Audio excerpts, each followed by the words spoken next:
या देवी सर्वभूतेषु शक्तिरूपेण संस्थिता नमस्तस्यै नमस्तस्यै नमस्तस्यै नमो नमः। जो देवी सभी प्राणियों में शक्ति के रूप में विराजमान है, उनको मेरा नमस्कार है, नमस्कार है, उनको मेरा बारंबार नमस्कार है। नवरात्रि के शुभ पर्व पर कुछ जातक प्रतिपदा तिथि से नवमी तिथि तक पूरे 9 दिन का उपवास करते हैं। कुछ भक्त प्रतिपदा और अष्टमी तिथि अथवा नवमी तिथि को उपवास करते हैं, किंतु कुछ साधक अपनी यथाशक्ति अनुसार उपवास ना करके भी माँ की आराधना करते हैं। उन सभी भक्तों के लिए सभी पाठों में श्रेष्ठ श्रीमद् देवी भागवत पुराण में व्यथित एक कथा है, जिसे नवरात्र की कथा के रूप में जाना जाता है। ये श्रेष्ठ कथा सुनकर आप नवरात्रि व्रत के पूरे फल का आप इस कथा के श्रवण से ही पुण्य प्राप्त कर सकते हैं। नवरात्र व्रत की कथा इस प्रकार है। एक समय बृहस्पति जी ब्रह्मा जी से बोले, हे ब्राह्मण श्रेष्ठ, चैत्र व अश्विन मास के शुक्ल पक्ष में नवरात्र व्रत का व्रत और उत्सव क्यों मनाया जाता है? इस व्रत का क्या फल है? इसे किस प्रकार करना उचित है? पहले इस व्रत को किसने किया है? हे ब्राह्मण, मुझसे यह सब विस्तार पूर्वक कहिए। बृहस्पति जी का ऐसा प्रश्न सुन ब्रह्मा जी ने कहा, हे बृहस्पति, प्राणियों के हित की इच्छा से तुमने बहुत ही अच्छा प्रश्न किया है। जो मनुष्य मनोरथ पूर्ण करने वाली दुर्गा, महादेव, सूर्य और नारायण का ध्यान करते हैं, वे मनुष्य धन्य हैं। यह नवरात्र व्रत संपूर्ण कामनाओं को पूर्ण करने वाला होता है। इसके करने से पुत्र की कामना करने वाले को पुत्र, धन की लालसा वाले को धन, विद्या चाहने वाले को विद्या और सुख की इच्छा वाले को सुख प्राप्त होता है। इस व्रत को करने से रोगी मनुष्य का रोग दूर हो जाता है, मनुष्य की संपूर्ण विपत्तियां भी दूर हो जाती हैं और घर में समृद्धि की वृद्धि होती है। बंध्या को पुत्र प्राप्त होता है, समस्त पापों से पापियों को छुटकारा मिल जाता है तथा मन के मनोरथ हमेशा सिद्ध हो जाते हैं। जो मनुष्य इस नवरात्र व्रत को नहीं करता, वह अनेकों दुखों को भोगता है और कष्ट व रोगों से पीड़ित हो अंगहीनता को प्राप्त हो जाता है। उसके संतान नहीं होती और वह धन धान्य से भी रहित हो जाता है। भूख प्यास से व्याकुल हो पृथ्वी पर यूं ही घूमता रहता है तथा वह समाज में संज्ञाहीन हो जाता है। जो सधवा स्त्री इस व्रत को नहीं करती, वह पति सुख से वंचित हो नाना दुखों को भोगती है।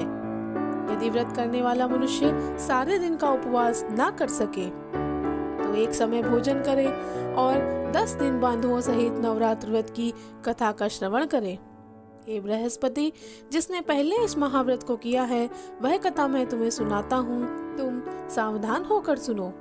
इस प्रकार ब्रह्मा जी का वचन सुनकर बृहस्पति जी बोले, हे ब्राह्मण, मनुष्यों का कल्याण करने वाले इस व्रत के इतिहास को सुनने के लिए मैं सावधान होकर आपके चरणों का ध्यान करता हूँ। आपकी शरण में आए हुए मुझ पर हे ब्राह्मण आप कृपा करिए। ब्रह्मा जी बोले, प्राचीन काल में मनोहर नगर में पीठत नाम का एक अनाथ ब्राह्मण रहता था। वह भगवती दुर्गा का भक्त था। उसके संपूर्ण सद्गुणों से युक्त सुमति नाम की एक अत्यंत सुंदरी कन्या उत्पन्न हुई। वह कन्या सुमति अपने पिता के घर बाल्यकाल में अपनी सहेलियों के साथ क्रीड़ा करती हुई इस प्रकार बढ़ने लगी, जैसे शुक्ल पक्ष में चंद्रमा की कला बढ़ती है। उसका पिता प्रतिदिन जब दुर्गा जी की पूजा करके होम किया करता, वह उस समय नियम से वहां उपस्थित रहती। एक दिन सुमति अपनी सखियों के साथ खेल में लग गई और भगवती के पूजन में उपस्थित न हो पाई। उसके पिता को पुत्री की ऐसी अवसावधानी देखकर क्रोध आ गया और वह पुत्री से कहने लगा, अरे दुष्ट पुत्री, आज तूने भगवती का पूजन नहीं किया, इसी कारण मैं किसी कुष्ठ रोगी या दरिद्र मनुष्य के साथ तेरा विवाह करूंगा। पिता का ऐसा वचन सुन सुमति को बड़ा दुख हुआ और वह पिता से कहने लगी, हे पिता, मैं आपकी ही कन्या हूँ, तथा सब तरफ से आपके अधीन हूँ। जैसी आपकी इच्छा हो वैसा ही करें। राजा से, कुष्ठी से, दरिद्र से अथवा जिसके साथ चाहें मेरा विवाह कर दें, पर होगा वही जो मेरे भाग्य में लिखा है। मेरा तो अटल विश्वास है, जो जैसा कर्म करता है उसको कर्मों के अनुसार वैसा ही फल मिलता है, क्योंकि कर्म करना मनुष्य के अधीन है, पर फल देना ईश्वर के अधीन। जैसे अग्नि में पड़ने से तृणादि उसको अधिक प्रदीप्त कर देते हैं, इसी प्रकार कन्या के निर्भयता से कहे हुए वचन सुन ब्राह्मण ने क्रोधित हो अपनी कन्या का विवाह एक कुष्ठी के साथ कर दिया। अत्यंत क्रोधित हो पुत्री से कहने लगा, हे पुत्री, अपने कर्म का फल भोगो। देखे भाग्य के भरोसे रहकर तुम क्या करती हो। पिता के ऐसे कटु वचनों को सुनकर सुमति मन में विचार करने लगी, अहो मेरा बड़ा दुर्भाग्य है जिससे मुझे ऐसा पति मिला। इस तरह अपने दुख का विचार करती हुई वह कन्या अपने पति के साथ वन में चली गई और डरावने कुशायुक्त उस निर्जन वन में उन्होंने वहां रात बड़े कष्ट से व्यतीत करी। उस गरीब बालिका की ऐसी दशा देख देवी भगवती ने पूर्व पुण्य के प्रभाव से प्रकट हो सुमति से कहा, हे दीन ब्राह्मणी, मैं तुमसे प्रसन्न हूँ। तुम जो चाहो सो वरदान मुझसे मांग सकती हो। भगवती दुर्गा का यह वचन सुन ब्राह्मणी ने कहा, आप कौन है देवी, और वह सब मुझसे आप अपना विधान कहें। ब्राह्मणी का ऐसा वचन सुनकर देवी ने कहा, मैं आदि शक्ति भगवती हूँ और मैं ही ब्रह्म विद्या और सरस्वती हूँ। प्रसन्न होने पर मैं प्राणियों के दुखों का नाश करती हूँ और उन्हें सुख की प्राप्ति कराती हूँ। हे ब्राह्मणी, मैं तुम पर तुम्हारे पूर्व जन्म के पुण्य से प्रभाव से प्रसन्न हूँ। तुम्हारे पूर्व जन्म का वृत्तांत सुनाती हूँ, सो ध्यान पूर्वक सुनो। तुम पूर्व जन्म में निषाद भील की स्त्री थी और अति पतिव्रता थी। एक दिन तुम्हारे पति निषाद ने चोरी की। चोरी करने के कारण तुम दोनों को सिपाहियों ने पकड़ लिया और ले जाकर जेल खाने में कैद कर दिया। उन लोगों ने तुमको और तुम्हारे पति को भोजन भी नहीं दिया। इस प्रकार नवरात्र के दिनों में तुमने ना तो कुछ खाया ना ही जल का ग्रहण किया। इस प्रकार 9 दिन तक नवरात्र का व्रत हो गया। हे ब्राह्मणी, उन दिनों में जो व्रत हुआ, इस व्रत के प्रभाव से प्रसन्न होकर मैं तुम्हें मनोवांछित वर देती हूँ। तुम्हारी जो इच्छा हो वो मुझसे मांग लो। इस प्रकार देवी दुर्गा के वचन सुनकर ब्राह्मणी बोली, अगर आप मुझ पर प्रसन्न हैं तो हे माँ दुर्गे, मैं आपको प्रणाम करती हूँ। कृपा करके मेरे पति के कोढ़ को दूर करो। देवी ने कहा, तुमने जो व्रत किया था उस व्रत का एक दिन का फल मैं तुम पर प्रसन्न होकर तुम्हारे पति को उसका फल देती हूँ। उस पुण्य के प्रभाव से तुम्हारा पति कोढ़ से मुक्त हो जाएगा। ब्रह्मा जी बोले। इस प्रकार देवी के वचन सुनकर वह ब्राह्मणी बहुत प्रसन्न हुई और पति को निरोग करने की इच्छा से जब उसने तथास्तु ठीक है ऐसा वचन कहा, तब उसके पति का शरीर भगवती दुर्गा की कृपा से कुष्ठ रोग से रहित होकर अति कांतिवान हो गया। वह ब्राह्मणी पति के मनोहर देह को देख देवी की स्तुति करने लगी। हे दुर्गे, आप दुर्गति को दूर करने वाली हैं, तीनों लोकों का संताप हरने वाली हैं, समस्त दुखों को दूर करने वाली, रोगी मनुष्यों के निरोग करने वाली, प्रसन्न होकर मनवांछित वर देने वाली और दुष्टों का सर्वनाश करने वाली जगत की माता जगदम्बा है। हे अम्बे, मुझ निरपराध अबला को मेरे पति ने कुष्ठी मनुष्य के साथ विवाह कर घर से निकाल दिया। पिता से तिरस्कृत निर्जन वन में मैं विचर रही हूँ। आपने मेरा इस विपदा से उद्धार किया है। हे देवी, मैं आपको प्रणाम करती हूँ, आप मेरी सदा रक्षा करें। ब्रह्मा जी बोले, हे बृहस्पति, उस ब्राह्मणी की ऐसी स्तुति सुनकर देवी बहुत प्रसन्न हुई और ब्राह्मणी से कहा, हे ब्राह्मणी, तेरे उदालय नामक अति बुद्धिमान, धनवान, कीर्तिवान और जितेंद्रिय पुत्र शीघ्र उत्पन्न होगा। ऐसा वर प्रदान कर देवी ने ब्राह्मणी से फिर कहा कि हे ब्राह्मणी, और जो कुछ तुम्हारी इच्छा हो वह मांग लो। भगवती दुर्गा का ऐसा वचन कर सुमति ने कहा, हे भगवती दुर्गे, अगर आप मुझ पर प्रसन्न हैं तो कृपा कर मुझे नवरात्र विधि की विधि और उसके फल का विस्तार से वर्णन करें।